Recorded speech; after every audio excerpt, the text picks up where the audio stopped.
বর্তমান প্রধানমন্ত্রী, আমার কাছ থেকে উদারতা আহ্বান জানাবো, আমি জানি না এই ভয়েসটা তার কাছে যাবে কিনা। আমাদের রাজবাড়ী জেলার পক্ষ থেকে আমরা জেনাকারীকে সর্বোচ্চ শাস্তি মৃত্যুদণ্ড, কি বলেন, চান কিনা? আমরা জেনাকারীকে সর্বোচ্চ শাস্তি মৃত্যুদণ্ড দেখতে চাই। এই আইনটা 95% মুসলিম কান্ট্রির বাংলাদেশে দেখতে চায়। কি বলেন, কে কে চান? হাত উঁচু করেন তো। লিল্লাহি তাকবীর, লিল্লাহি তাকবীর। দিন ইসলাম, দিন ইসলাম। আল কোরআনের আলো, আল কোরআনের আলো সংসদে আলো, আল কোরআনের আলো সংসদে আলো, আল কোরআনের আলো নামান। আল্লাহ তাআলা আমাদের সবার হাতকে কবুল করেন, সকলে বলি আমিন। প্রিয় বন্ধুরা আমার, প্রিয় বাবাজিরা, প্রিয় যুবক বন্ধু, এইরকম ওপেনলি যদি এরকম কোন শাস্তি হয়, আমার লাইফে আমি দেখি নাই যে কোনো জেনাকারীকে, এই যে ভিডিও তো কতই দেখা যায়, ফেসবুকে ইউটিউবে ঢুকলে অনেক ভিডিওই দেখা যায়, কিন্তু দেখেন আপনারা মৃত্যুদণ্ড, কয়টা মৃত্যুদণ্ড আপনি ভিডিও দেখেছেন যে অমুক জেনাকারীকে এইভাবে মৃত্যুদণ্ড দেওয়া হয়েছে? ওখানে ক্যামেরাম্যান যাওয়া নিষেধ, ওখানে সাংবাদিক যাওয়া নিষেধ, ওই গোপনে ঘরের ভিতরে শাস্তি হবে। এটা কোনো শাস্তি হলো? চোরের শাস্তি হলো হাত কেটে দেওয়া। কি বলেন? চোরের শাস্তি কি? 50 টাকার যদি বেশি কেউ চুরি করে তার হাত কেটে দেওয়া। এইরকম যদি একটা হাত কাটে, আপনি বলেন তো কয়টা হাত কাটা লাগবে? প্রতিদিন মনে কাটা লাগবে, তাই না? আমার কথা বুঝেন নাই মনে হয়। একটা হাত যদি কাটে, আমার হাত মনে করেন আমি চুরি করছি, আমার একটা হাত যদি কাটে আর আমারে যদি দেখে, সাংবাদিকরা তো সব এই জায়গায় ক্যামেরা ধরবে। তো এই ক্যামেরাম্যানের ক্যামেরা দেখে, এই ভিডিও দেখে আরো মানুষ ভালো হবে না? কি বলেন, ভালো হবে না? এটাই ইসলাম চাই, এটাই ইসলাম চাই রে ভাই, এটাই ইসলাম চাই, এটাই মুসলমানের কাজ। একটা অন্যায় হবে, প্রতিবাদ হবে, শাস্তি হবে, খালাস। আর ওই একটা অন্যায়ের শাস্তি দেখে পরবর্তীতে কেউ এই দিকে যাওয়ার কোনো নিয়ত করবে না। শয়তান যতই তারে ধোঁকা দিক, কোনো সময় সে চিন্তা করবে না আমার হাত তো এটা কাটা যাবে। কি বলেন, চিন্তা করবে না? প্রিয় বন্ধুরা আমার, সম্মানিত দায়িত্বশীল বৃন্দদেরকে আমি উদারত আহ্বান করে বলছি, আপনারা অনেক অনেক বিজ্ঞ, আপনারা অনেক অনেক জ্ঞানী, আপনারা এই আইনটা সংসদে বাস্তবায়িত করেন।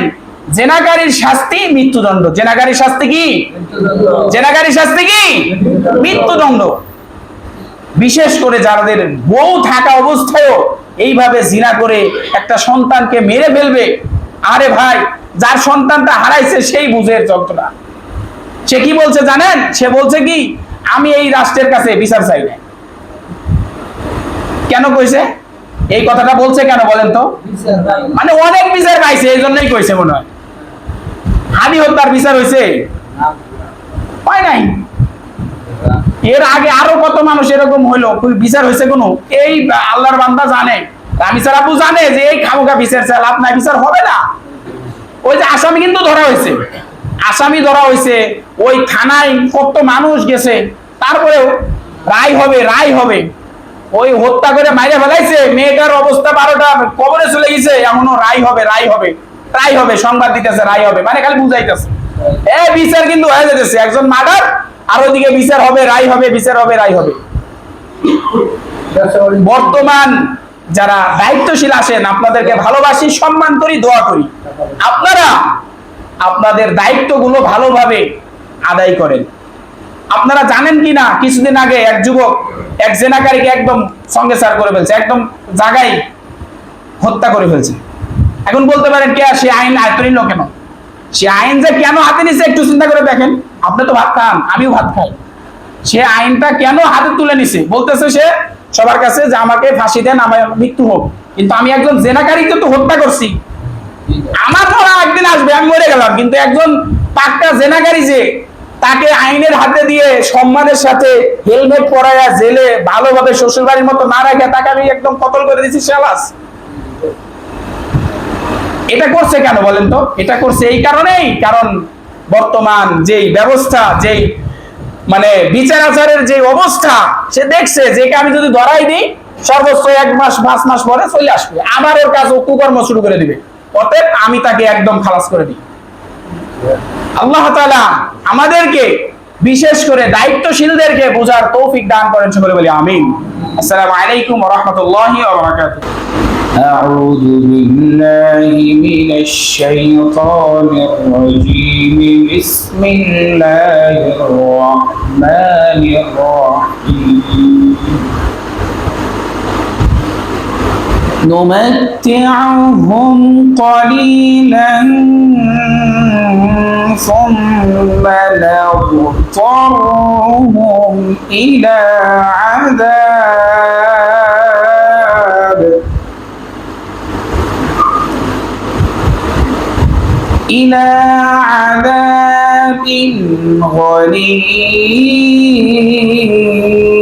غليظ.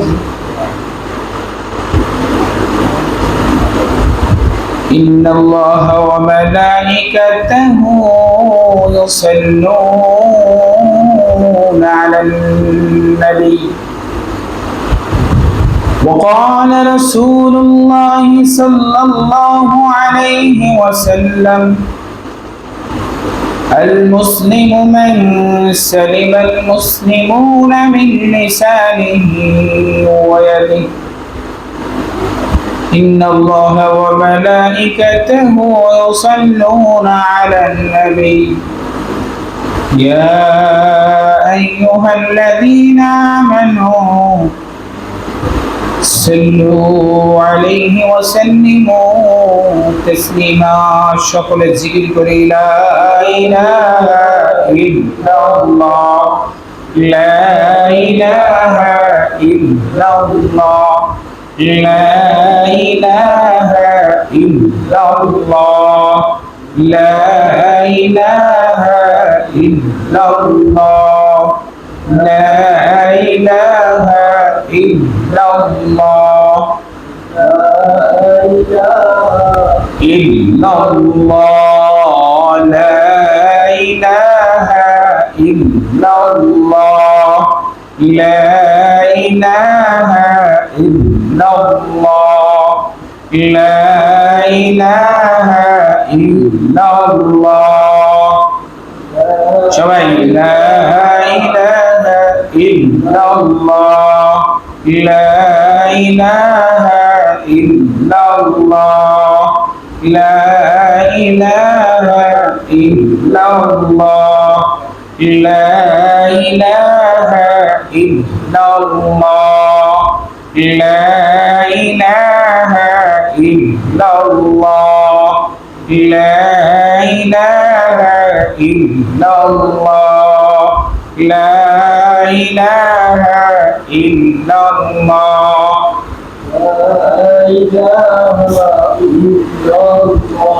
এই কালেমা পড়বে যারা, এই কালেমা পড়বে যারা, কাজে লাগবে কবর বেলা।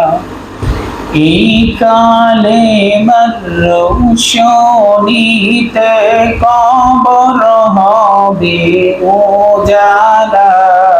লা ইলাহা ইল্লাল্লাহ, লা ইলাহা ইল্লাল্লাহ, লা ইলাহা ইল্লাল্লাহ, লা ইলাহা ইল্লাল্লাহ, লা ইলাহা ইল্লাল্লাহ, লা ইলাহা ইল্লাল্লাহ, লা ইলাহা ইল্লাল্লাহ, লা ইলাহা ইল্লাল্লাহ, লা ইলাহা ইল্লাল্লাহ, লা ইলাহা ইল্লাল্লাহ, লা ইলাহা ইল্লাল্লাহ, লা ইলাহা ইল্লাল্লাহ। সবাই লা ইলাহা ইল্লাল্লাহ, লা ইলাহা ইল্লাল্লাহ,